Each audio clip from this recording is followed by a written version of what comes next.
Basketball Hall of Famer joining us here on the Rich Eisen Show. Rick, you were a teaching tool in my house recently, unbeknownst to you, I'm sure. Well, that's great.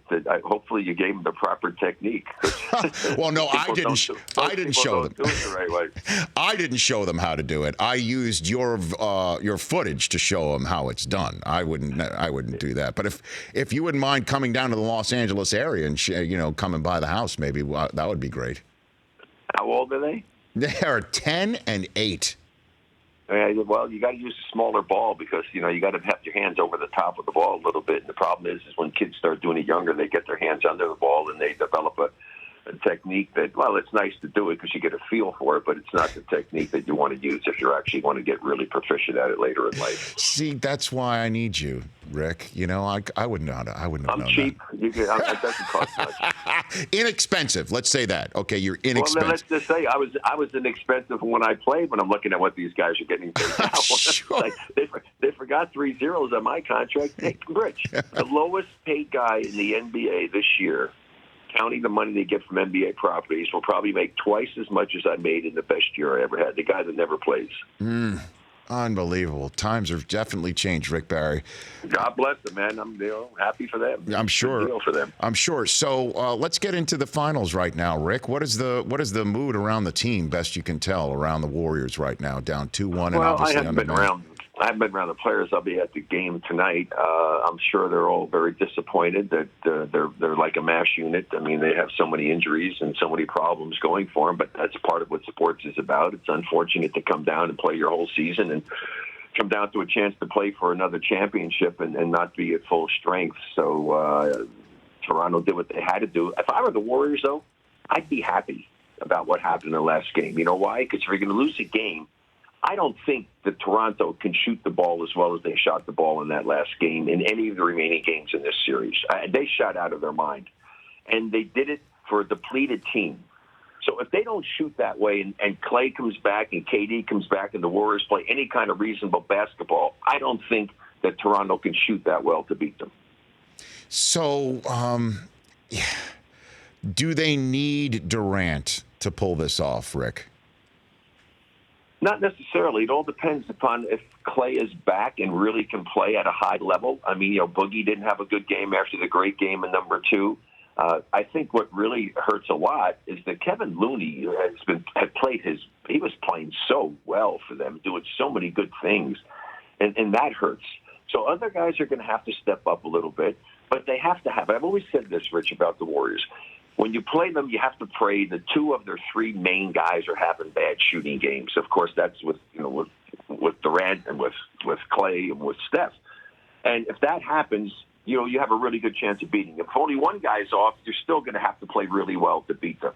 And so now that if KD isn't playing, they have to have both of those guys playing exceptionally well for them to be able to win the game. And, of course, Draymond's got to play at the level that he's been playing at. He wasn't as good in the last game as he'd been in prior games.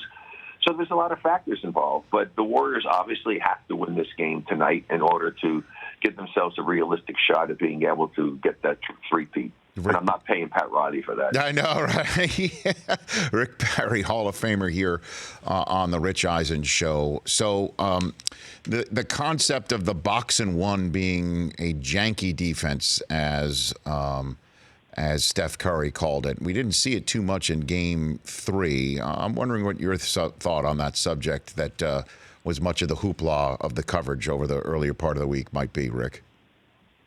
Well, I mean, you do whatever you can try to do. I mean, you try to put in some kind of a defense to try to slow down a guy. You try everything possible in order to try to find a way to get a victory. If that's the case, other guys have to shoot the ball well. I mean, the Warriors shot 33%, which is okay shooting from threes. That's 50% from twos. But when the other team shoots 47%, that's pretty difficult to make up that differential. I mean, that's just an insane shooting, percentage. So I have no problem with that. But the thing is that you have to have other people make them pay a price for playing that kind of defense. And if you're not doing that, then you don't stop doing what you're doing if it's working. What are your thoughts on Kawhi Leonard's game, Rick? I'll give you the floor on him. I really, I've always liked Kawhi, because obviously, with San Antonio, my son Brent, who's, down there as the VP of basketball operations now out of TV and who had 2 championships there, always liked the way he played. What I like about Kawhi is he shows up When he puts that uniform on, you know you're going to get everything he's got. He just goes about his business.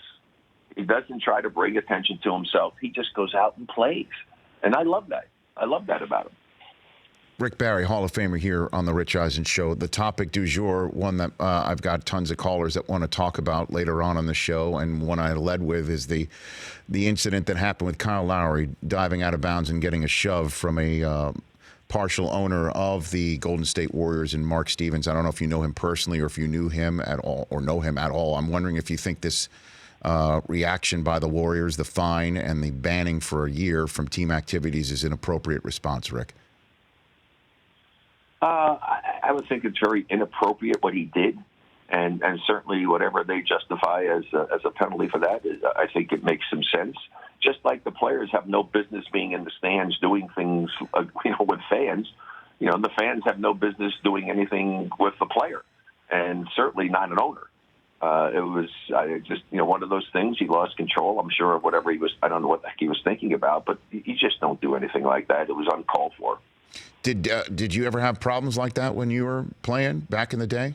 Well, there's always things that happened before. I mean, I did some stuff I probably got in huge trouble when after we had that fiasco with the Pistons. I had one time jumped over the bench to go something just to scare a guy. I never did anything to him, but the guy was getting really personal about stuff.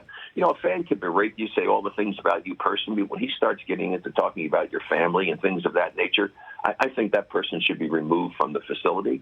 There's no call for that whatsoever. Part of the game is if you want to heckle a player, that's part of what sports is about. You try to get into him, you try to affect his performance, but not when you get to the point of being personal beyond him. I mean, it's kind of bad even to go ahead and get real personal about the guy, but I mean, I could live with that. I just think that's something that has to be controlled without question, because then things get out of hand, and it's up to the officials and people to control that, just like in the game. As a player, I keep telling people, the players will adjust to what the officials are doing. The only thing you ask for them is to be consistent in the way you call the game. Don't call it one way in the first 5 minutes and a different way in the last 5 minutes. Rick Barry, Hall of Famer here on the Rich Eisen Show. So what do you think happens tonight? Do you think a W for the Warriors happens tonight?